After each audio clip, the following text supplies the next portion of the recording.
اللہ عز و جل نے سورہ شورى میں اپنے پیارے حبیب علیہ السلام سے فرمایا کہ قل اے محبوب آپ فرما دیں لا اسألکم علیہ اجرا کہ میرے جو تم پر احسانات ہیں اس کے عوض میں کسی اجر کا طلبگار نہیں الا المودۃ فی القربى سوائے اس کے کہ تم میرے قرابت داروں سے محبت کرو۔ حضور پر ہم پہ انگنت بے شمار احسانات ہیں، دنیا میں بھی عقبہ میں بھی۔ ہمارا یہ جو وجود ہے یہ ان کا مرہون منت ہے۔ اگر حضور نہ ہوتے تو نہ یہ کائنات ہوتی، نہ ہم ہوتے، نہ جنت ہوتی، نہ دوزخ ہوتی، کچھ نہ ہوتا۔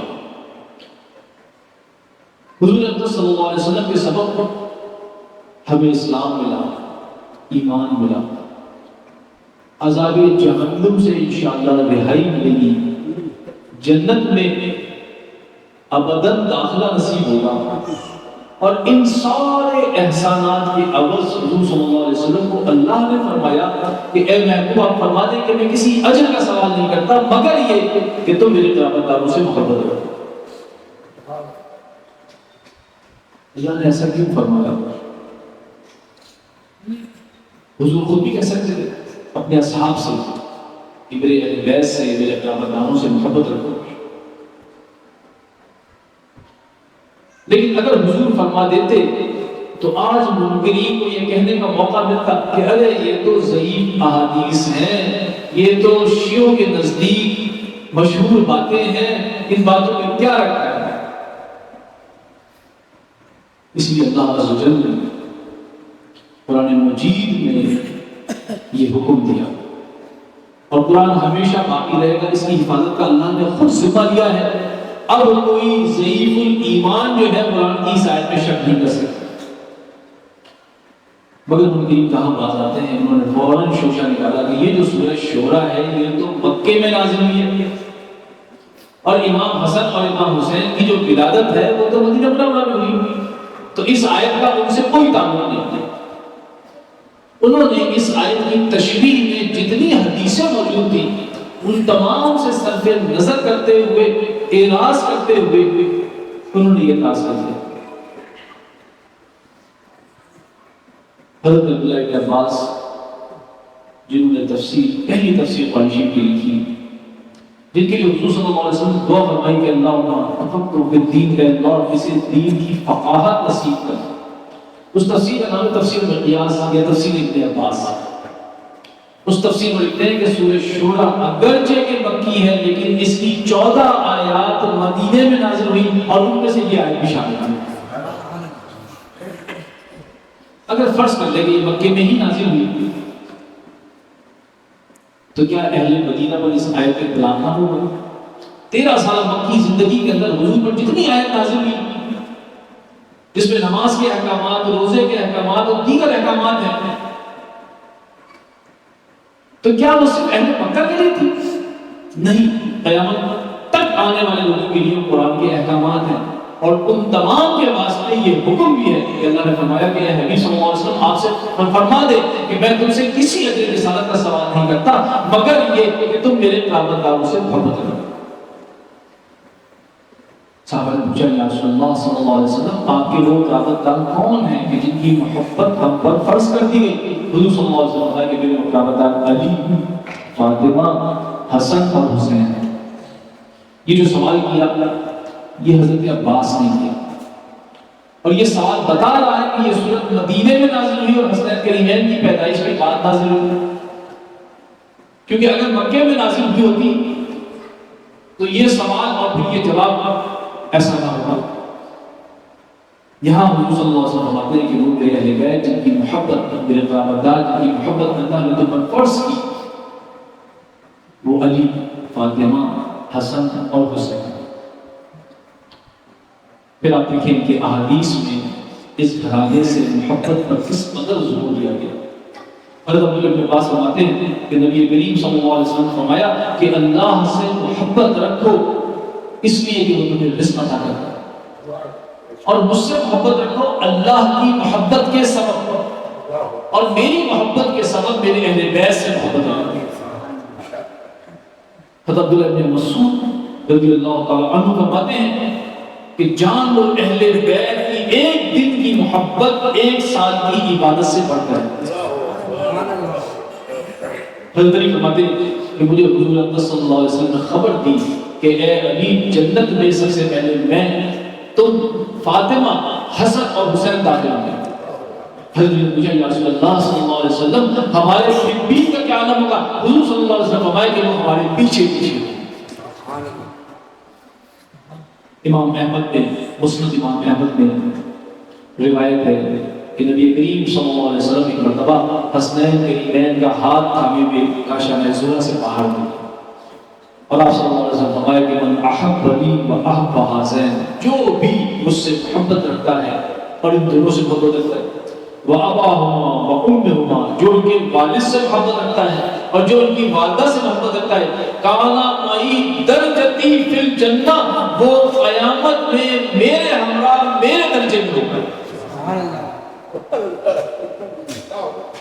ابن نجار اپنی تاریخ میں حسن بن علی سے روایت کرتے ہیں کہ حضور صلی اللہ علیہ وسلم فرمایا کہ ہر شے کی ایک بنیاد ہوتی ہے، جان لو کہ اسلام کی بنیاد صحابہ اور اہل بیت کی محبت۔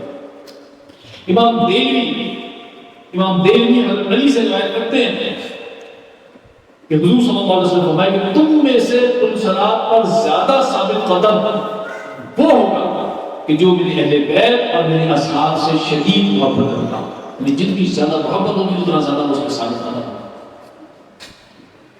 حضرت فرماتے ہیں کہ اپنی اولاد کو 3 چیزیں سکھاؤ، نبی کریم صلی اللہ علیہ وسلم کی محبت، اہل بیت کی محبت اور قرآن کا پڑھنا۔ علامہ زمخشری تفسیر کشاف میں یہ حدیث لکھتے ہیں، اور اس حدیث کو روایت کیا امام فخر الدین رازی نے تفسیر کبیر میں، فرماتے ہیں کہ حضور صلی اللہ علیہ وسلم فرمایا کہ جو شخص آل محمد کی محبت پر فوت ہوا اس نے شہادت میں موت پائی۔ سن لو، جو آل محمد کی محبت پر فوت ہوا وہ تائب ہو کر فوت ہوا، جو آل محمد کی محبت پر فوت ہوا اسے ملک الموت پھر ممکن نکیر جنت کی خوشخبری دیتے ہیں۔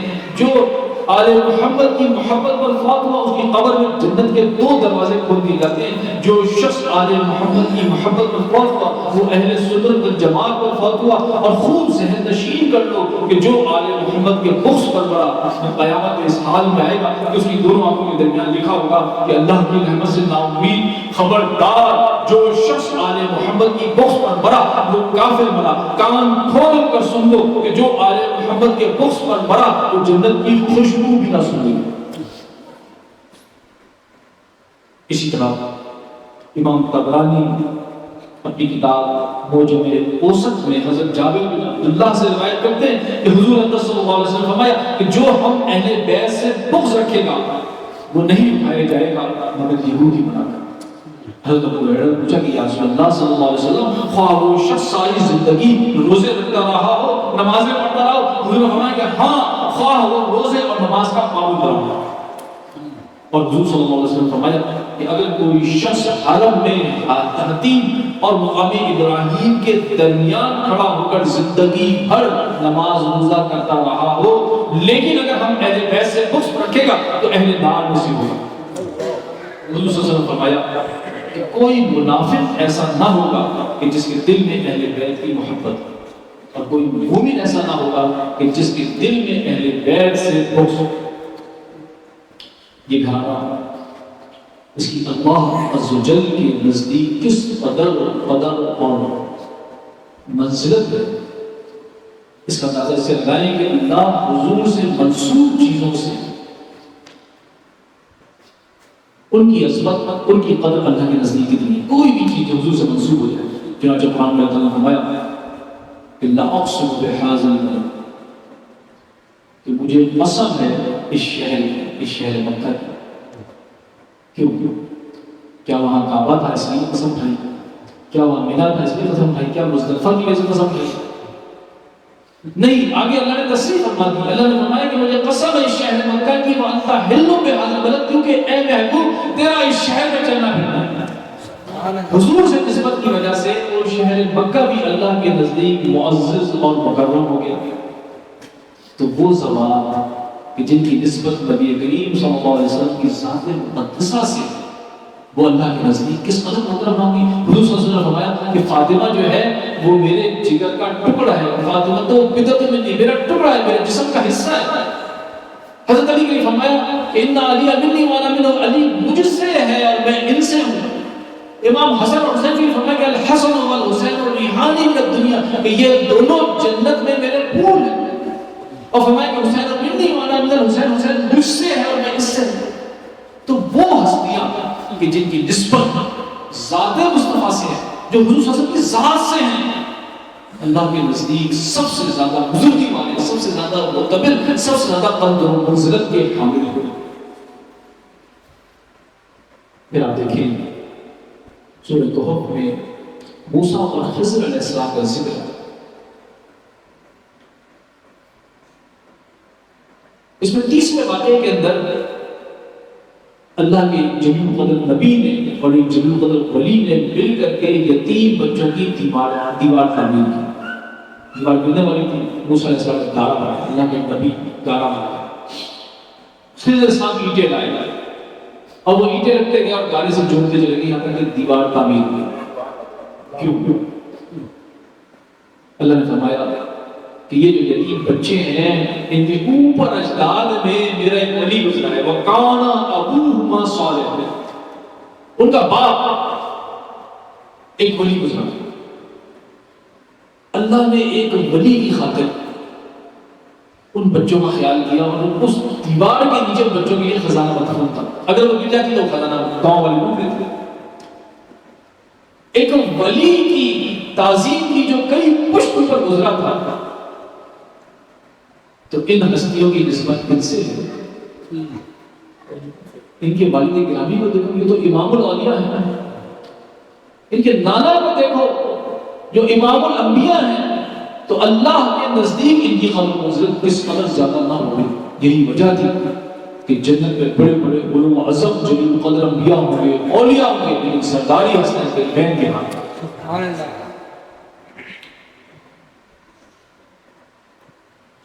پھر دیکھیں کہ اللہ نے قرآن فرمایا یا نساء النبی لستن کاحد من نساء العالمین، کہ اے نبی صلی اللہ علیہ وسلم کی بیویوں تم عالمین کی دوسری عورتوں کی طرح نہیں ہو، یعنی تمام عالمین کی عورتوں سے بہتر ہو، ان سے زیادہ شرف رکھتی ہو، ان کے مقابلے میں بے مثل ہو، تمہاری کوئی مثال نہیں عالمین کی عورتوں میں، کیوں؟ ان کی نسبت حضور سے ہوتی ہے۔ اور بیویاں ذات کا حصہ نہیں ہوتی، حضور سے تعلق قائم ہوا نکاح کے ذریعے، اور اس تعلق کی وجہ سے ان کا ایسا شرف ہوا کہ اللہ فرما رہا ہے کہ عالمین کے اندر تم بے مثل۔ تو وہ ہستیاں جن کا تعلق حضور سے ذاتی ہے، کہ حضور کی ذات سے حاضرہ ہوئی، کیا ان کی مثل عالمین میں بھی ہو سکتا ہے؟ کیا وہ عالمین میں بھی مثل نہیں؟ بلا شک کہ عالمین کے اندر کوئی مثال۔ ہم نماز پڑھتے ہیں، نماز اللہ کی عبادت ہے، لیکن دیکھیں کہ نماز کے اندر قبولیت کس بات پر منحصر ہے؟ نبی کریم صلی اللہ علیہ وسلم پر سلام بھیجنا۔ نماز میں کہتے ہیں السلام علیکم ایھا النبی، اے نبی صلی اللہ علیہ وسلم آپ پر سلام۔ یہ عربی ہے، اس کا اردو ترجمہ کریں تو کیا بنے گا؟ یا نبی ایھا النبی، یا نبی سلام علیکم، یا نبی سلام علیکم، ہم نماز میں کہتے ہیں۔ اور سلام قبول نہیں ہوتا جب تک حضور صلی اللہ علیہ وسلم اور ان کی آل پر درود نہ پڑھا جائے۔ تو آپ دیکھیں نماز اللہ کے لیے ہے، لیکن قبولیت منحصر ہے حضور صلی اللہ علیہ وسلم پر سلام بھیجنے میں اور حضور کی آل پر درود بھیجنے میں۔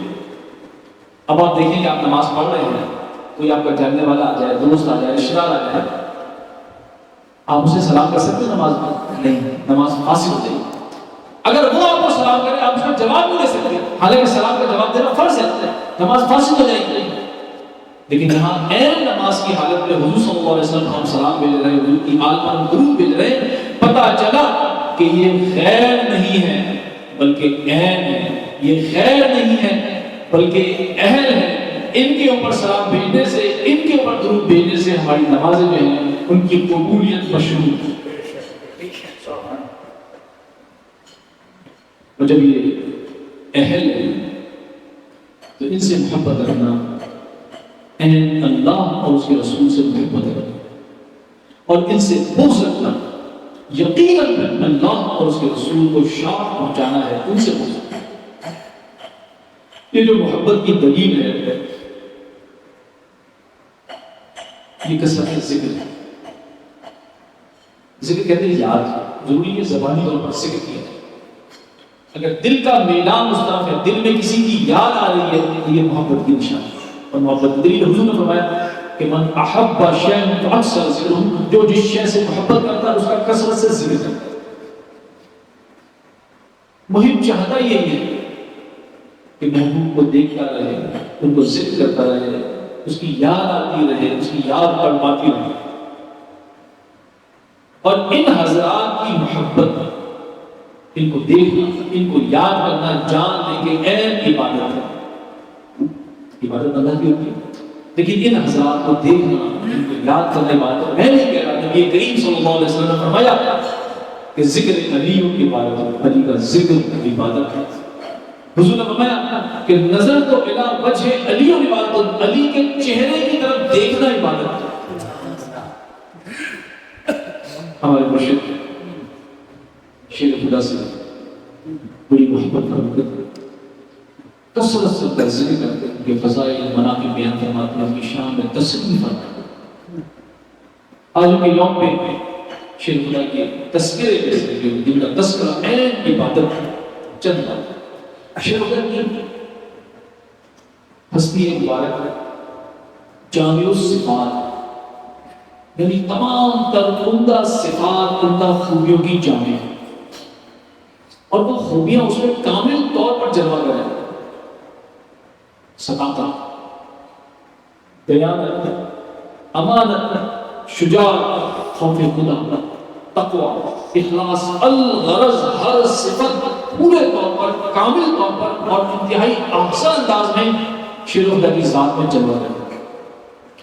لیکن ایک خوبی ایسی ہے جو آپ کی ذات میں بہت زیادہ نمایاں، اگرچہ کہ آپ بڑے جدید ہیں، اگرچہ کہ آپ بڑے سچ بولنے والے تھے، اگرچہ کہ آپ سابقون الاولین میں سے تھے، سب سے پہلے اسلام لانے والے میں سے، اگرچہ کہ آپ حضور پر سب سے پہلے جان قربان کرنے والے میں سے، لیکن ایک خوبی ایسی ہے کہ اگر صرف وہی ایک خوبی ہوتی تو بھی آپ کا شرف سب پر ہوتا، اور وہ خوبی ہے علم۔ علم ایک ایسی خوبی ہے کہ اللہ عز و جل نے فرشتوں پر آدم علیہ السلام کا شرف ثابت کرنے کے لیے علم کو کسوٹی پر چیزیں پیش کی فرشتوں نے اور کہا کہ بتاؤ ان کے بارے میں، ہم نے کہا نہیں جانتے، ہم تو وہی جانتے جو تم نے بتایا۔ تو آپ نے آدم علیہ السلام سے اللہ نے فرمایا کہ تم بتاؤ، آدم نے فر ہر چیز کا نام بتانا شروع کیا۔ انہوں نے کہا سیدھا کرو، سب سے جلدی۔ تو اللہ نے آدم علیہ السلام کا شرف ثابت کیا علم کی وجہ سے۔ پتہ چلا کہ بنی آدم کا جو شرف ہے اصل وہ علم کے سبب ہے۔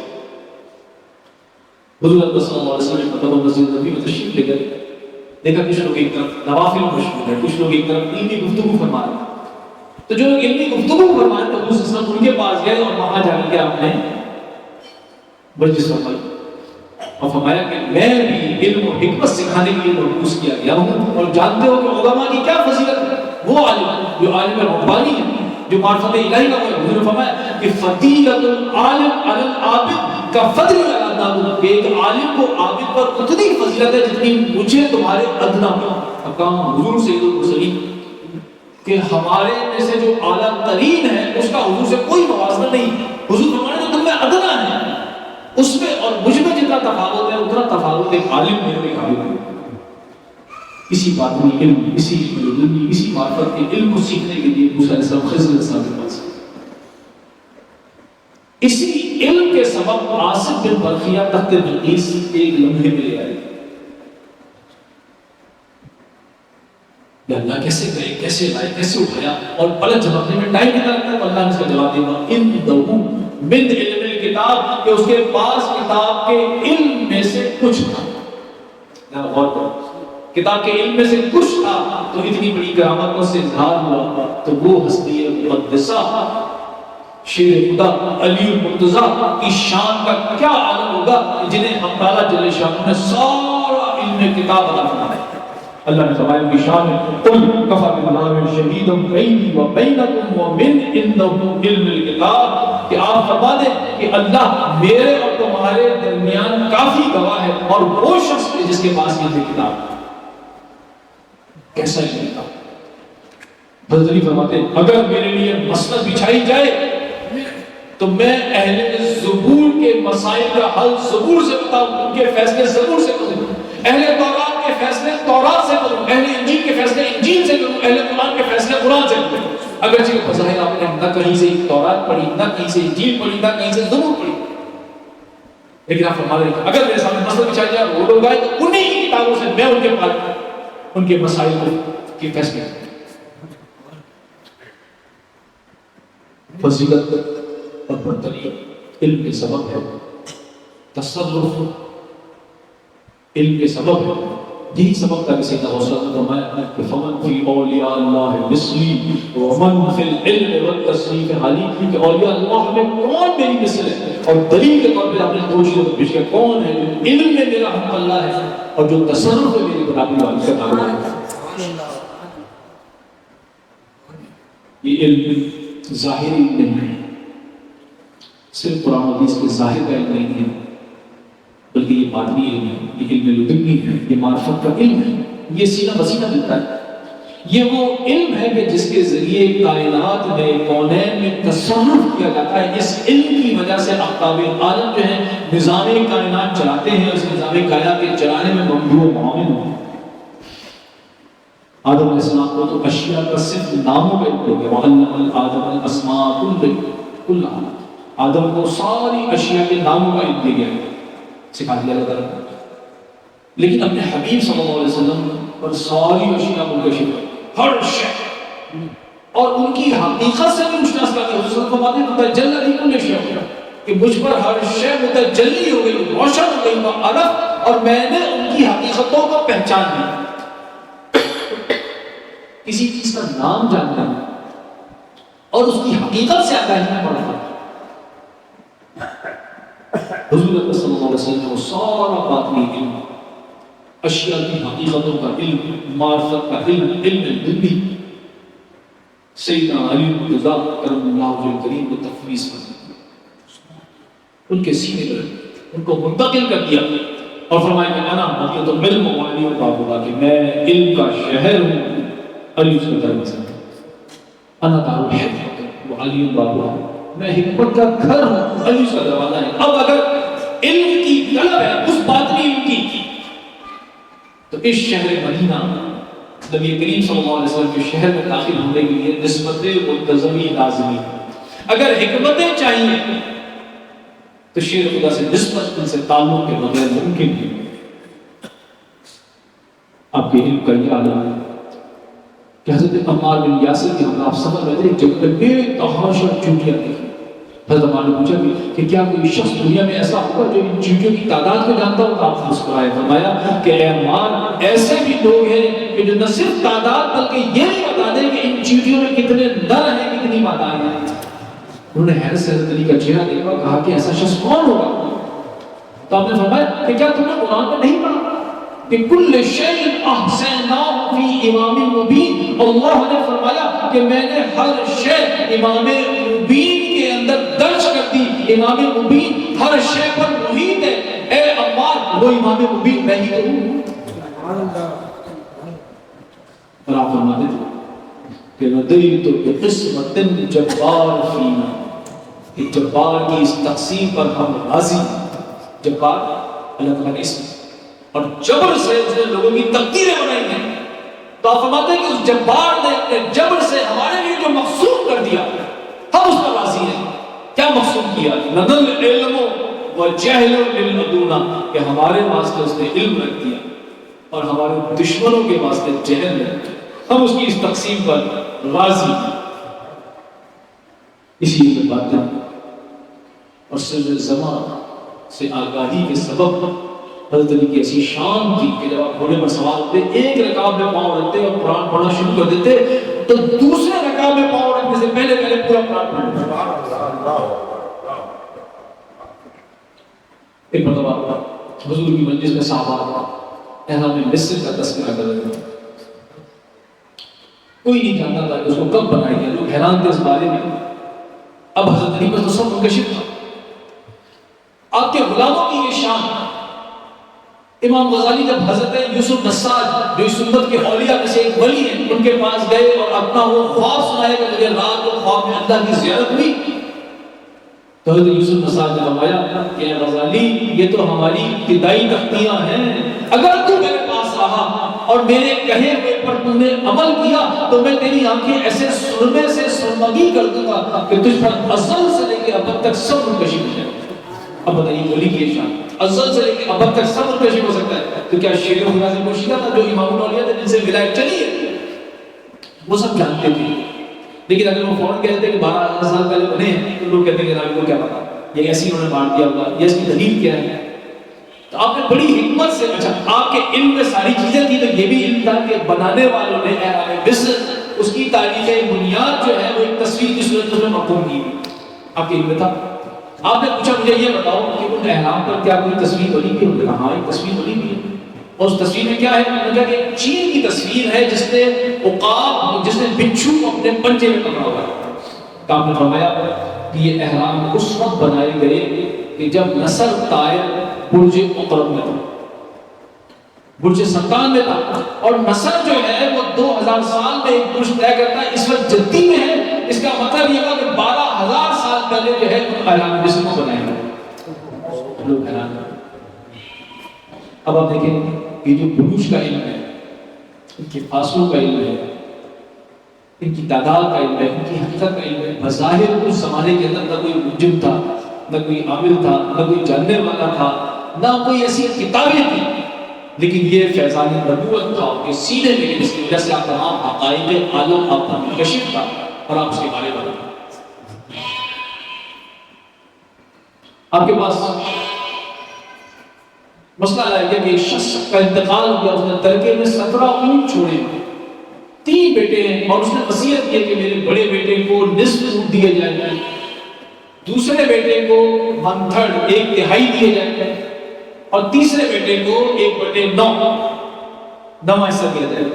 اب بتائیے کوئی تقسیم کر کے دکھا دیں. 17 آدھا تقسیم کریں گے 8.5 ملتے ہیں 1/3 کریں گے تو وہ بھی جناب کیا عمر کاٹے کیا کریں. کسی سے حل نہیں ہوا. شیر خدا کے پاس آئے آپ نے مسئلہ سنتے عمر سے کہا عمر میرا ایک اونٹ لا کر اس ریور میں شامل کر دو 18 ہو گئے. آپ نے جناب آدھا کہا پہلے بڑے بیٹے کو آدھا تقسیم کیا 9 اونٹ اس کو دے دو. دوسرے کو 1/3 18 کے میں 6 اونٹ اس کو دے دو. کتنے ہو گئے 15. تیسرے کو ملنے تھے 9 حصہ 1/9 ٹھیک ہے 1/9 جو ہے 18 کے کتنے بنے 2 15 اور 2 17 ہو گئے. آپ نے کہا میرا اونٹ واپس میرے گلے میں ڈال دو تقسیم. لوگ حیران رہ گئے اس تقسیم کو. حضرت عمر کے دور خلافت میں ان کی ملاقات ہوئی. حضرت حذیفہ سے پوچھا کیا حال ہے؟ حضرت حذیفہ نے فرمایا کہ کیا بتاؤں آپ کو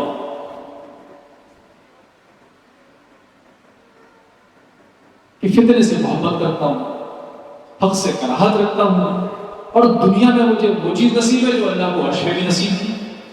حضرت عمر جلال میں آئے کہ کیسا کفر اس نے پکایا گا. چاہتے تھے مارنا لیکن رک گئے. یہ حضور کے جن قدر صحابہ میں سے غصے میں بھرے ہوئے حضرت علی کے پاس گئے لیکن حذیفہ نے ایسی بات کی. حضرت علی مسکرائے. اس نے کہا حضرت علی نے فرمایا کہ حذیفہ نے بالکل سچ کہا. کہنے کیسے؟ انہوں نے کہا کہ فتنے سے محبت کرتا ہوں. اللہ نے کیا فرمایا انما اموالکم واولادکم فتنہ کہ بے شک تمہارا مال تمہاری اولاد فتنہ ہے اور ہر شخص اس کی محبت کو مقتل ہے. انہوں نے کہا حق سے کہا کرتا ہوں کہ موت حق ہے. وجاءت سکرۃ الموت موت کا نازل ہونا حق ہے اور وہ حق سے کراہت کرتے ہیں. عموماً لوگ موت سے کراہت کرتے ہیں. انہوں نے کہا کہ مجھے وہ چیز نصیب ہے جو اللہ کو عرش میں بھی نصیب نہیں ہے. بیوی بچے اللہ کے پاس بیوی بچے کہاں ہیں؟ اللہ تو ان سے پاک ہے. حضرت عمر کہنے لگے خدا مجھے اس مشکل میں نہ ڈالے کہ جس کے حل کے لیے ابو الحسن موجود نہ ہو. آپ جا رہے تھے گھوڑے پر سوار ہونے کے لیے ایک پاؤں رکھ کے رکھا، ایک عورت آئی کہہ رہی کہ اے امیر المومنین میرا فیصلہ کریں۔ کہ کیا ہوا؟ کہ میرے بھائی کا انتقال ہوا، اس نے ترکے میں 600 دینار چھوڑے ہوئے اور میرے بھائیوں نے اس میں سے مجھے صرف 1 دینار دیا۔ اب آپ دیکھیں گا علم کیسے طریقہ سنتے آپ نے کہا کہ تیرے بھائی جس کا انتقال ہوا اس کی 2 بیٹیاں ہوں گی؟ کہنے کہ ہاں۔ کہنے کہ 200 اور 200 400 دینار تو اس کو ملے، بچے 200۔ کہنے کہ اس کی ماں بھی ہوگی؟ کہنے ہاں جی ماں زندہ ہے۔ تو کہنے لگے کہ نا اس کو جو ہے وہ اس مل گیا، چھٹا حصہ میرے 100 دینار اس کو مل گیا۔ اس کی زوجہ بھی تھی، کہنے ہاں زوجہ بھی، کہنے کہ اس کو سمن اس کا حق بنتا ہے، 75 دینار اس کی ہو گئے، اب بچے 25۔ کہنے لگے یقیناً تیرے 12 بھائی ہیں؟ ہاں 12 بھائی ہیں۔ کہنے 2 دینار ان کے ہو گئے، 24 دینار ہو گئے، تیرا 1 دینار تجھے مل گیا، تجھے تیرا حق مل گیا، جا واپس۔ حیران نہیں مسئلہ سنتے کہ 1 دینار آپ نے پوری تشریح میں آپ فرماتے ہیں کہ حضور اقدس صلی اللہ علیہ وسلم نے حروف مقطعات حا میم عین سین قاف کی تفسیر میں قیامت تک آنے والے واقعات مجھے تعلیم کرنا۔ مجھ سے آسمان کے راستے پوچھو، میں اسے زمین کے راستے سے زیادہ جاننا ہوں۔ اب کہ علم کا امتحان لینے کے لیے جبریل ابھی سامنے آگے شکل انسانی کی، کہنے کہ مجھے آپ خبر دے سکتے ہیں کہ جبریل کہاں ہے؟ آپ نے آسمان کی طرف نگاہ اٹھائی، کہنے کہ آسمانوں میں نہیں ہے۔ پھر زمین پہ ادھر ادھر نگاہ اٹھائی، کہنے کہ زمین پہ نہیں ہے، یقیناً تو نہیں جبریل ہے۔ آپ بتاتے ہیں کہ لوگوں مجھ سے کچھ پوچھ لو کہ علوم سمندر ناپیدا کنار کی طرح میرے پاس ہیں۔ آپ بتاتے ہیں کہ سلونی ان اسرار الغیوب، مجھ سے خیر کے اسرار پوچھو، فَإِنِّي وَارِثُ الْعُلُومِ الْأَنْبِيَاءِ وَالْمُرْسَلِينَ، کہ میں انبیاء اور مرسلین کے علوم کا وارث ہوں۔ آپ فرماتے ہیں کہ مجھے چن چن کر حضور نے علوم ایسے سکھائے کہ جس طرح پرندہ چن چن کر اپنے بچے کے منہ میں دانا ڈالتا۔ آپ فرماتے ہیں کہ علم میرے پہلو میں سمندر کی طرح کھاٹے مار رہا ہے، خدا کی قسم مجھ سے جو چاہے سوال کرو میں تمہیں خبر دوں۔ حضرت بڑی دور اسلامت میں زنا کے 5 مجرم پیش کیے گئے، جرم ثابت تھا، گواہان موجود تھے۔ آپ نے 5 کو رجم کرنے کا حکم دیا۔ حکم دیا تو حضرت نے فوراً کہا کہ نہیں، اے عمر رک جاؤ کہ ان 5 کو یکساں سزا نہیں ملے۔ کہنے پھر کیا ملے؟ کہنے کہ پہلے ایک شخص کو، اس شخص کو قتل کیا جائے، دوسرے شخص کو رجم کیا جائے گا، تیسرے شخص کو 100 کوڑے مارے جائیں گے، چوتھے شخص کو 50 کوڑے مارے جائیں گے، اور 5ویں شخص کو تعزیر کی جائے گی، 2-3 تھپڑ مار کے چھوڑ دو۔ لوگوں نے کہا جناب یہ کیا بات ہے، عجیب بات، 5 شخص ہیں، جرم ثابت ہے اور آپ نے مختلف، اس کی وجہ کیا ہے؟ آپ نے فرمایا کہ پہلا شخص جو ہے یہودی ہے، اس نے دین میں فتنہ پیدا کیا، اس کی سزا جو ہے قتل ہے۔ دوسرا شخص شادی شدہ ہے، اس کی سزا رجم ہے، اس کو پتھراؤ کیا جائے۔ تیسرا شخص جو ہے وہ غیر شادی شدہ ہے، اس کی سزا 100 کوڑے، اس کو پوری حد لگائی جائے گی۔ چوتھا جو ہے وہ غلام ہے، غلام کے اوپر آدھی سزا ہوتی ہے، اس کو 50 کوڑے مارے جائیں گے۔ 5واں شخص مجنون ہے، اس کی عقل خراب ہے، اس کو 2-3 تھپڑ مار کے چھوڑ۔ حضرت نے تحسین کی اور اس کو کیا فرمایا، خدا نے اس مشکل میں نکال لیا کہ جس کے حل کے لیے عمر علی موجود ہے۔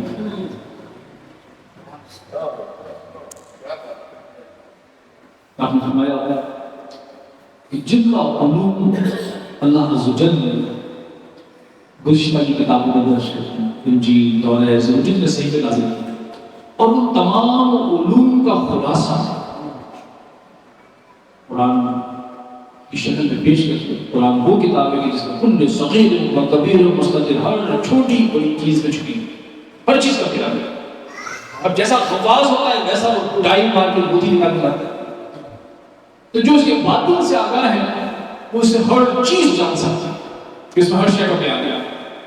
اور فرماتے ہیں کہ اس پورے قرآن کا خلاصہ یہ سورہ فاتحہ، اور سورہ فاتحہ کا خلاصہ ہے جو کچھ بھی قرآن میں ہے، قرآن میں سارے جو قرآن میں ہے وہ سورہ فاتحہ میں، جو سورہ فاتحہ میں اللہ تعالیٰ نے سارے کا سارا بسم اللہ الرحمن الرحیم میں سمرائز کیا، اور جو بسم اللہ میں ہے وہ اس کی بے میں ہے، اور جو بے میں ہے اس کے نقطے کے اندر مندرجہ ہے۔ ہمارا علم نقطہ، علم نقطہ، نقطہ ہے کیا؟ فرمایا انا نقطہ تحت الباء، میں ہوں نقطہ جو بے کے نیچے۔ پتہ چلا کہ شیخ اللہ کی ذات میں جملہ علوم پنہاں، کوئی علم کی ذات مقدسہ سے باہر نہیں ہے۔ اور اسی طرح اپنے اشارہ فرمایا کہ وہ ایمان مبین جس میں ہر شے درج ہے وہ میں ہی تو ہوں۔ ایک اور مقام میں فرمایا کہ اگر میں سورہ فاتحہ کی تفسیر لکھوں تو اس قدر بوجھ ہو جائے کہ 70 اونٹ اس کو اٹھا سکے۔ ذرا 70 اونٹ اٹھا سکے۔ پتہ چلا کہ شیخ خدا کی ایسی شان ہے کہ اگر آپ کی تعریف، توصیف، آپ کی شان، آپ کے فضائل، آپ کے کمالات، آپ کے واقعات سارے لکھے جائیں تو اتنا بوجھ ہو جائے کہ 70 اونٹ اس کو اٹھا نہ سکے۔ آپ کے علوم اور فراست کا کامل عکس آپ کے دونوں صاحبزادگان حسن اور حسین۔ امام حسن ابھی چھوٹے بچے تھے، کسی نے پوچھا سوال کہ دنیا میں سخت چیز کیا ہے؟ آپ نے فرمایا پتھر۔ کہنے کیا اس سے بھی طاقتور کوئی چیز؟ آپ نے فرمایا لوہا، جو اس پتھر کو بھی پھاڑ دیتا ہے۔ کہنے کیا لوہے سے بھی طاقتور کوئی چیز؟ آپ نے فرمایا ہاں آگ ہے جو لوہے کو پگھلا دیتی ہے۔ لوگوں نے پوچھا کیا آگ سے بھی زیادہ قوی کوئی چیز ہے؟ آپ نے فرمایا پانی، جو پانی اس کو ٹھنڈا کر دیتا ہے۔ کہنے کیا پانی سے بھی طاقتور کوئی چیز ہے؟ کہنے کیا ہوا، جو بادل کی شکل میں پانی تھا اس کو ہوا اٹھائے لے لی پھرتی ہے۔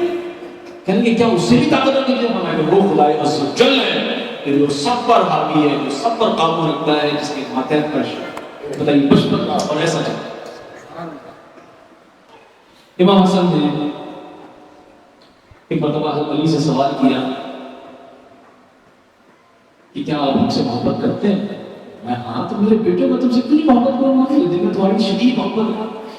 کہنے کیا اللہ سے بھی محبت کرتے ہیں؟ ہاں اللہ سے بھی مجھے بڑی محبت ہے۔ لیکن ایک دل میں دو محبتیں کیسے جمع ہو سکتی ہیں؟ یا تو آپ کو ہم سے محبت ہو سکتی ہے یا اللہ سے محبت ہو سکتی ہے۔ اب حضرت علی خاموش ہو گئے ان کے سوال میں جواب نہیں۔ تو امام حسن نے کہا کہ اچھا یہ بتائیں کہ اگر میں آپ سے کہوں کہ میری خاطر آپ اللہ کو چھوڑ دیں تو کیا آپ چھوڑ دیں گے؟ آپ نے فرمایا کہ نہیں۔ اور اللہ اگر آپ سے کہے کہ میری خاطر حسن کو چھوڑ دو تو چھوڑ دیں گے؟ ہاں چھوڑ دوں گا۔ تو کہنے لگے یہ اس بات کا ثبوت ہے کہ آپ کو حقیقتاً محبت اللہ ہی سے ہے، ہمارے ساتھ آپ کی شفقت اور مہربانی۔ حضرت بڑے خوشی ہوئے اس جواب سے تو گلے لگانے کا فرمایا کہ تم سے ہی اس کسی کے جواب کی بھیجتا ہوں۔ حضرت کے پاس مقدمات آتے تو بعض اوقات آپ ان کی طرف بھیج دیتے تاکہ لوگوں کو ان کی شان کا، ان کے علم کا پتہ چلے۔ آپ کے سامنے ایک مقدمہ لایا گیا کہ جس میں جناب دو افراد تھے جو اعتراف کر رہے تھے کہ ہم نے قتل کیا، قتل ایک ہوا ہے اور دونوں شخص۔ آپ نے کہا کہ حضرت امام حسن سے اس کا فیصلہ کرنا۔ انہوں نے کہا پورا واقعہ بتاؤ۔ تو ایک شخص جس نے پہلے اعتراف کیا تھا اس نے کہا کہ میں نے قتل کیا۔ دوسرے شخص نے کہا نہیں اس نے قتل نہیں کیا، میں نے قتل کیا، یہ بے گناہ ہے۔ تو آپ نے پہلے شخص سے کہا کہ صاف صاف بات بتاؤ کیا بات ہے؟ اس نے کہا جناب میں قصائی ہوں، میں نے بکری ذبح کی تھی، چھری میرا تھی، مجھے بڑے زور سے پیشاب لگا، میں چلا گیا، اتنے میں لوگ آ گئے، میری خون ہاتھ میں خونالو چھری لے کر مجھے پکڑ لی کہ فلاں بھی قتل کیا، تم نے قتل کیا۔ اب میرے کو کوئی جواب ہی نہیں تھا، لیکن مجھے امید تھی کہ حضرت علی کے دربار سے مجھے انصاف ملے گا۔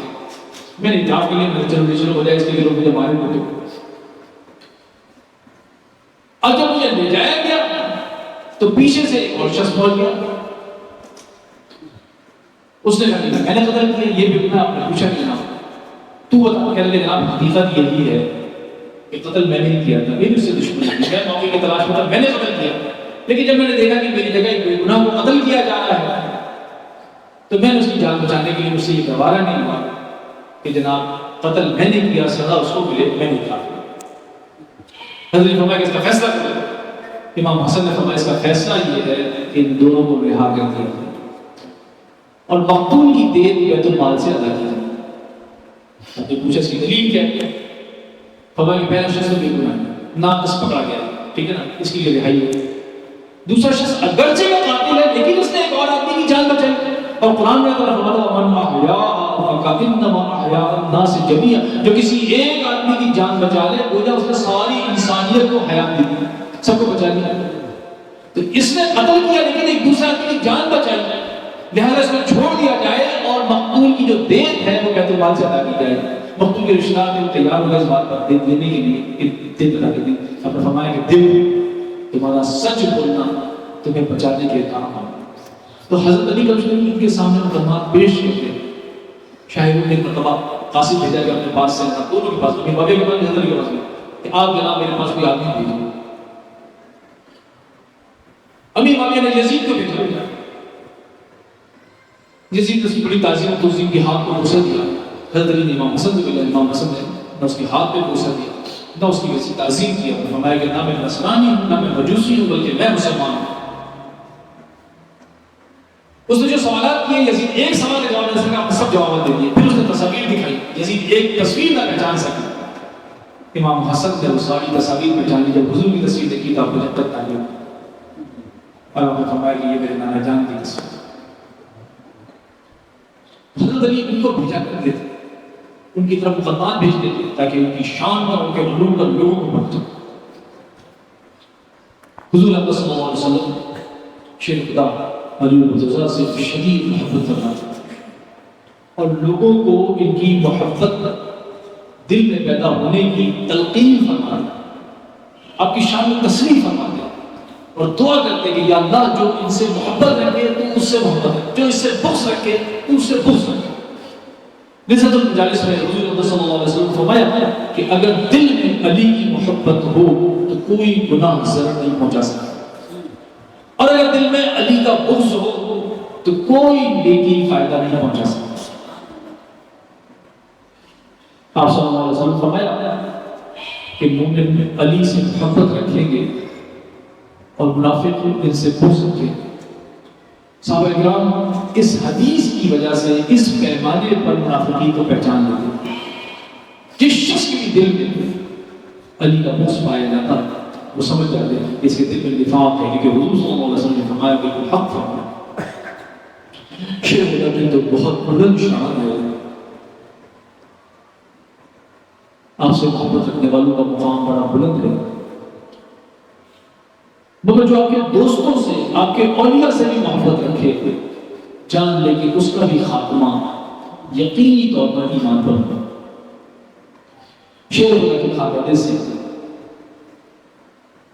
آپ کے فیضان یافتہ اولیاء میں سے گزرے شاہ محمد فاروق، یہ مجدد الفسانی کی اولاد میں سے تھے اور شاہ فضل الرحمان گنج مراد آبادی کے نقشبندیہ سلسلے کے بڑے بزرگ گزرے ہندوستان میں، ان کے بھی مرشد تھے۔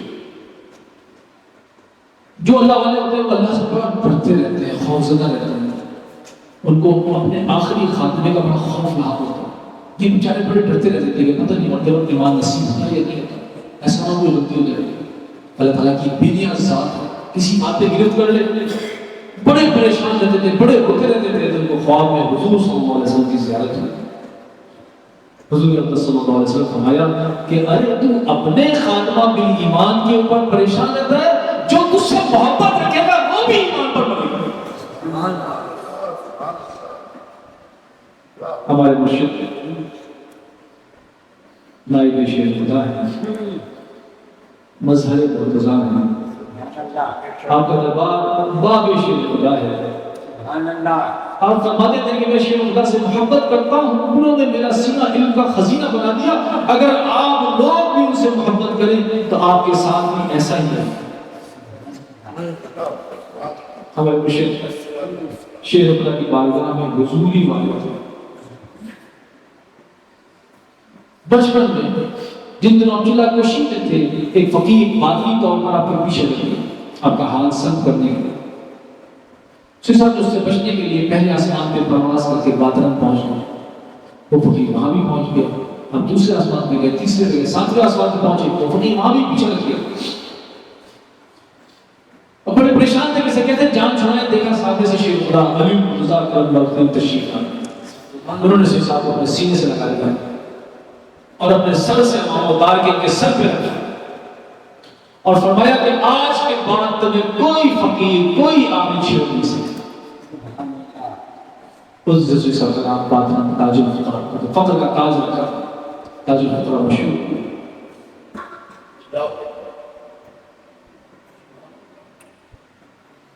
آپ اس زمانے کے ایک بڑے کامل بزرگ جلال شاہ جلانی کے پاس جاتے ہیں، جب بھی جاتے تو اس صاحب کے احترام میں کھڑے ہوئے، اس صاحب کہتے ہیں حضرت آپ بزرگ ہیں، میں آپ کے پاس بحث کے لیے آیا ہوں، یہ آپ کیا کرتے ہیں؟ میرے لیے کھڑے جاتے ہیں۔ تو جلال شاہ جلانی فرماتے کہ یہ میں آپ کی تعظیم نہیں کر رہا، بلکہ آپ کے سر پہ کچھ برتن پاک سایہ فگن ہے، میں ان کی تعظیم میں کھڑا ہوں۔ بلا شبہ صاحب سے نسبت اے مولا کائنات سے نسبت ہے، آپ سے محبت، شیر خدا سے محبت ہے، آپ کا قرب حضرت علی سے قریب کر دیتا ہے، آپ کا دیدار مشکل کشا علی المرتضیٰ کا دیدار ہے کہ آپ اسی نخل کا ثمر ہیں جس کی اصل شیر خدا ہے۔ دیکھیے اگر اصل آتا آم کی اٹھیا ہوئے تو اس درخت کی صورت میں آم کا ہی ظہور ہے، اور اس درخت کے ثمر پہ وہی چیز موجود ہے جو ابتداء تھی، یعنی آم۔ تو شیر خدا کی یہ جو کاملین ہیں، یہ جو نائبین ہیں، یہ آپ کی اولاد میں یہ جو شیر خدا سے قرب رکھنے والے ہیں، ان کی ذات میں تامہ رکھنے والے ہیں، یہ در حقیقت اسی نخل کا ثمر ہے، ان کی صورتوں پر در حقیقت شیر خدا کا ہی ظہور ہے۔ یہ شیر خدا کی محب ہے، باطناً شیر خدا کی اصل ہے، اور جب یہ بات ہے تو بلا شبہ سوئی صاحب سے محبت، عین شیر خدا سے محبت ہے، اور بلا شبہ ایمان پر خاتمے کی موجب ہے۔ خوش نصیب ہے وہ لوگ کہ جنہوں نے سوئی صاحب کو دیکھا، خوش نصیب ہے وہ لوگ کہ جنہوں نے اپنی تربت کی بھی زیارت کی۔ نزہت المجالس میں ایک بزرگ حضرت احمد بن شمون کو خواب میں حضور صلی اللہ علیہ وسلم کی زیارت ہوئی۔ حضور صلی اللہ علیہ وسلم سے فرمایا کہ امام احمد بن حنبل اور بشر حافی کی قبروں کی زیارت کرنے والا قیامت کے دن اس سے حج اور عمرے کے ثواب کا مطالبہ کر سکتا ہے۔ یہ اولیاء کاملین، ان کی قبور کی زیارت کوئی معمولی بات نہیں، اس کا ایک صلہ ہے، اس کا ایک اجر ہے، ان سے ایک نسبت، ایک تعلق قائم کرنے کا یہ ذریعہ ہے۔ تو وہ خوش نصیب ہیں کہ جن کو ان کی نسبت نصیب ہو جائے، ان کا تعلق نصیب ہو جائے، ان کا دیکھنا نصیب ہو جائے۔